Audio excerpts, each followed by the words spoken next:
네, 안녕하세요. 오늘은 디센트럴랜드 한번 좀 살펴보려고 합니다. 어제 좀 돌파 움직임이 나와줘가지고 지금부터는 좀 움직일 수 있는 높이값들이 어느 정도 있다라고 좀 생각을 하는 부분들도 있고, 얘가 장기적으로 더 크게 갈 수 있을까 이런 것들이 좀 궁금하신 분들이 좀 많을 것 같아서 그런 것들 같이 설명드리면서 중류 구간들 한 번씩 좀 짚어보고요. 요 안에서 어떤 식의 움직임들을 보일 수 있는지, 뭐 대응은 또 어떤 식으로 해나가야 되는지 이런 관점으로 좀 설명을 드려보도록 하겠습니다. 우선은 얘 디센트럴랜드가 돌파는 했어요. 장기 흐름은 돌렸어요. 뭐 이거는 좀 그려드릴게요. 우선 눈으로 직관적으로 봐야 이게 그냥 별거 아닌 선 긋는 것 같아도 이게 딱 눈에 보이는 거랑 아닌 거랑 차이가 좀 크거든요. 이게 지금 장기적으로 이때서부터 흐름을 타면서 내려갔단 말이에요. 2022년도 되기 직전서부터 21년도서부터 이런 식으로 타고 오다가 돌파가 나온 거예요. 그리고 제가 항상 중요하게 말씀드리는 거, 중요 구간은 뭐 이건 추세선이 될 수도 있고 뭐 고점이 될 수도 있고 뭐 이런 건데, 이 구간에서 분명히 이격을 벌려줘야 된다 그랬어요. 그게 돌파한 거라 그랬어요. 물고 있으면 안 돼요. 이격을 벌려줘야 되고 거래량도 많이 나오기 시작했죠, 평소보다. 이러면 이건 돌파했다라고 볼 수 있습니다. 앞으로는 이건 이제 생각 안 하셔도 돼요. 이 하락흐름 끝났다라 보시면 됩니다. 되는데 여기서 이제 힘싸움을 한번 해봤어요. 해봤다가 어제 살짝 돌파를 했거든요. 근데 제가 뭐라고 말씀드렸죠? 이격을 벌려줘야 진짜 넘어간 거다라고 했는데 아직 물고 있어요. 확실하게 넘어갔다라 보기는 좀 애매한데 상승이 그래도 단기적으로 우세한 상황인 건 확실히 맞습니다. 그래서 지금부터 조금 더 추가로 쏠 가능성은 열려있다라고 보이고 있어요. 그래서 얘가 지금 물려 계신 분들은 아마 이때가 FTX가 하락이 나오기 전이었고 딱 이때서부터 FTX발 맞고 하락이 나오고 원상태로 복구시켜 놓은 거거든요. 여기 구간에서 근데 올라갈 때 제가 생각을 했었을 때 지금 영화처럼 여러분들이 막 원하는 것처럼 이때처럼 막 하루에 수백 프로씩 막 상승 보내면서 이런 그림을 기대하시겠지만 이 그림은 뭐 죄송한 말씀이지만 조금 쉬워 보이지 않습니다. 이런 그림들이 뭐 불가능하다 정도까지는 아니지만 만들어지는 과정을 미루어서 봤었을 때 지금 자리랑 이 자리랑은 많이 달라요. 그래서 이걸 기대하기는 우선 좀 힘들어 보이고 이따 설명드릴게요. 왜 이 그림은 어디서 나오는 건지. 요건 좀 힘들어 보이고 단기적으로는 상승이 조금 더 가능하다라고 보입니다. 그래도 이게 변동성이 크기 때문에 먹을 수 있는 폭은 좀 커져요. 지금 여기서 이중바닥형을 만들어 놓고 돌파가 나온 거거든요. 딱 요만큼은 넘어갈 수 있다라고 봅니다. 대략적으로 한 1200원? 에서 한 1250원 정도까지입니다. 우선 이번 상승은 제가 생각했었을 때는. 그래서 보유하신 분들이다라고 하면은 지금 뭐 여기서 보유하신 분들이 많겠죠? 좀 수익권이실 것 같은데 약간 우선 절반 정도 수익 좀 챙겨놓고요. 나머지만 한 번 더 슈팅 나와주면은 요 정도 언저리에서 우선 전량 익절을 좀 해주는 게 전 좀 더 좋지 않을까라고 생각을 합니다. 뭐 왜 그러냐면은 얘가 이미 물론 하락흐름도 돌파를 했어요. 했는데 얘는 밑에서부터 지금 올려서 가고 있는 그림이란 말이에요. 여기서부터 이미 움직임이 나온 거예요. 얘는 지금 하나의 시세가 이어지고 있는 거예요. 꺾었다 간 흔적이 별로 없잖아요. 이 정도는 꺾어줘야 되는데 이만큼 안 꺾어주고 지금 가고 있는 그림이기 때문에 아직 끝나지 않은 거고, 그럼 여기서부터 여기까지 이격을 꽤나 멀리까지 보내면서 흐름이 만들어졌잖아요. 이게 연료라는 게 있죠. 연료. 이게 자동차도 한번 뭐 내가 샀다고 해도 이걸 계속 들어있는 연료를 가지고 이거 폐차할 때까지 갈 수 없는 거잖아요. 이게 연료가 각각 시세마다 좀 정해져 있는데 지금 어느 정도 연료를 쓴 상황이고, 무엇보다 이 하락 흐름 같은 것들 요런 데를 돌파할 때는 힘을 많이 써야 돼요. 그러니까 우리가 순간적으로 RPM을 딱 높이면서 순간적으로 속력을 치고 나가야 되는 구간이 있잖아요. 그 구간에서 기름을 좀 많이 쓰고 올려놓은 상태란 말이에요. 그래서 즉 지금 상황만 미루어서 봤었을 때 얘는 뭐 연료가 지금 한번 좀 채워주고 가야 되는 이런 시점이긴 합니다. 많이 남아있지가 않아요. 그래서 여기서 한 방에 이렇게 가려면 더 큰 연료가 있어야 되는데 그만큼의 기름통을 가진 종목인지는 지금으로서는 알 수가 없지만 확률적으로 봤었을 때는 연료가 지금 어느 정도 많이 소진이 되어 있는 상태라서, 그래서 추가적으로 더 크게 올라가기보다는 조금 올라가다가 꺾고 다시 자리를 잡아서 새롭게 연료 줄수 가서 좀 채우고 가야 된다, 약간 이런 느낌인 거죠. 그래서 이런 관점으로 바라보시면서 지금은 막 너무 오매불망 더 크게 안 가나 이런 거 기대하기보다는 충분히 좀 어느 정도 단기 시세는 올라온 상황에서 장기 추세는 분명히 올라갈 거라고 생각합니다. 돌파를 했기 때문에. 근데 단기 시세로는 좀 어느 정도는 올라와서 연료가 소진되어 있기 때문에 조금만 더 보시고 밑에서 다시 받는 게 좀 더 낫지 않을까 생각은 하고 있어요.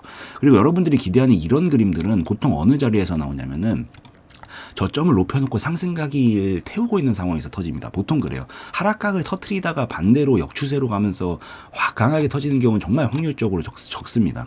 얘도 보면은 계속 이런 식으로 상승 곡선을 태우다가 막판에 각도를 끌어올리면서 슈팅을 보내요. 저점을 절대 절대로 깨지 않아요. 절대 깨지 않고 상승 파동이라는 게 이렇게 넘어가는 거잖아요. 이게 뭐 단순히 올라가는 거, 뭐 물론 트림만은 아닌데 좀 더 정확하게 제가 정의를 항상 해야 된다라고 했잖아요. 저점을 높여주고 고점을 높여줘야 상승 파동이다.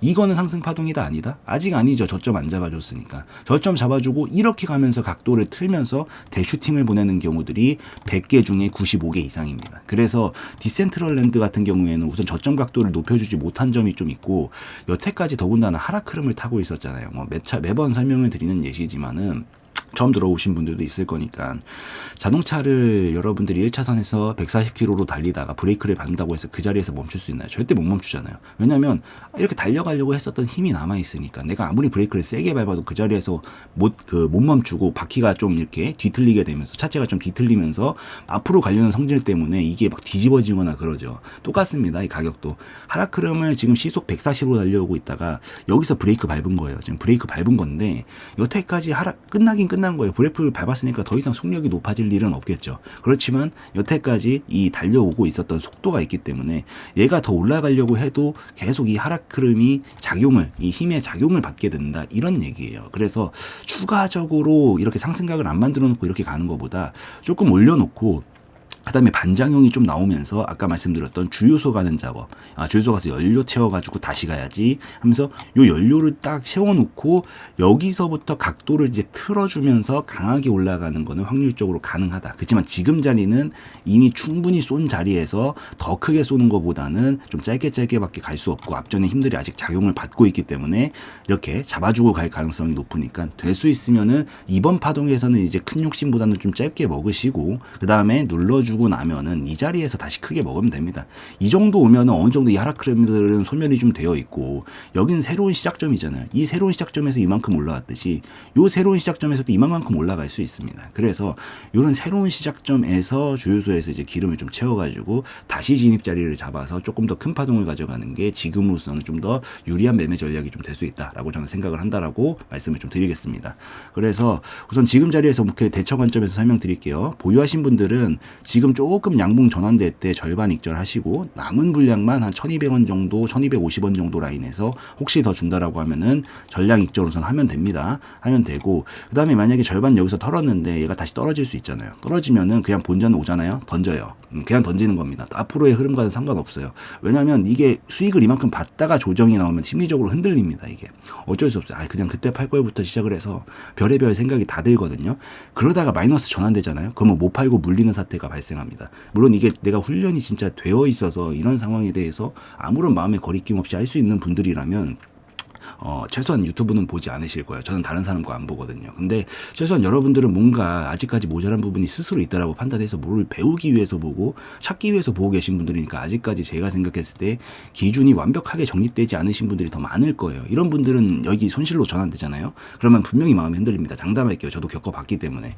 그래서 본전 오면 그냥 터시고요. 어차피 절반 챙긴 것도 충분할 거예요. 수익은. 그래서 챙기고 나머지 본전에서 털고 그 다음에 눌림이 나온다는 얘기일 거거든요. 그럼 어디가 뚫리면서 눌림이 좀 크게 나올 수 있냐면 요 자리입니다. 한 750원 정도 라인 깨지잖아요. 그러면은 요 파동이 그대로 떨어지게 되면서 이 정도 파동만큼 떨어지고 대략 이 정도 600원 내지 뭐 550원에서 600원 정도 언저리에서부터 다시 자리를 잡을 가능성이 높다라고 좀 보고 있어요. 그래서 떨어지게 되면 요 정도 구간까지 온다라고 하면은 요 구간에서는 떨어질 때 보진 마시고요. 떨어졌다가 한두 번 쳐줄 거예요. 이런 식으로 쳐주고 반등을 좀 보여주려고 한다. 아침부터 거래량이 전날 걸 좀 뛰어넘으려는 듯한 모습들을 좀 보인다. 양봉을 좀 채워주면서 요런 날들은 이제 진입 시점 보시면 됩니다. 이럴 때가 제가 좋아하는 진입 시점이에요. 그래서 요런 데 진입 시점 잡아보시고 뭐 만약에 물려있다. 사실 물려있으면 안 돼요. 근데 이게 매매 관점에서 물려있는 것들은 그냥 손 놓고 기다리는 거지 뭔가 매매 대처를 하고 있다는 관점은 아니긴 해서 좀 그렇긴 하겠지만 어쨌든 뭐 물려서 어쩔 수 없는 분들도 있을 테니까 이런 분들은 시간 단축하려면 이런 데서 손절 짧게 잡고 추매 라인 한번 태워보는 건 나쁘지 않다라고 생각합니다. 그래서 여기까지 떨어지면은 진입 관점 보시고 그 다음에 올라가게 되면은 요 정도 최근에 만들어 놓은 고점 언저리까지는 충분히 가능성이 열릴 거예요. 돌파할지 안 할지 모릅니다. 그때 가봐야 알아요.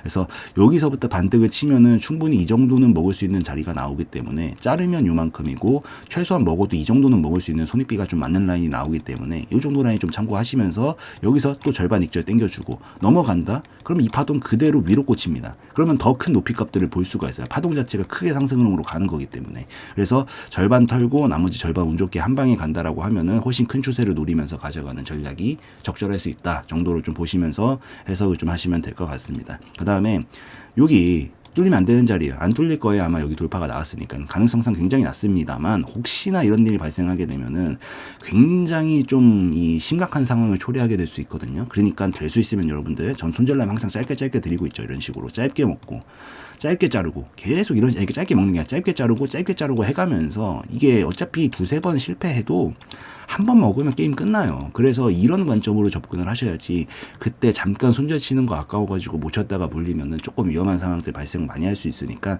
될 수 있으면 여기는 최후의 경계선으로 좀 보시고요. 아마 이전까지 안 오는 이상 이 자리에서 뭔가 만들다가 반등은 충분히 먹을 수 있는 자리들은 줄 거니까 그런 관점 좀 참고하시면서 보시면 좋을 것 같습니다. 또 무엇보다 그래도 여기서 분명히 물량이 많이 쏟아질 텐데 그래도 거래량의 추이가 좀 줄어들고 있는 걸 봐서는 이 매도세 자체는 조금 약해지고 있는 라인이다라는 생각이 들어요. 이번 좀 올라가다 실패하더라도 어느 정도 이제 헐거워져 있는 라인이 될 거기 때문에 그 다음번 시도부터는 이런 식으로 N자 곡선을 그릴 때 쉽게 넘어갈 수 있을 거거든요. 그래서 이번에는 조금 짧게 먹고 눌림 나오면 좀 크게 먹는 그런 전략으로 보시면서 이 디센트럴랜드는 다음 대처 방안들 좀 세우셔가지고 살펴보시면은 더 좋을 것 같습니다.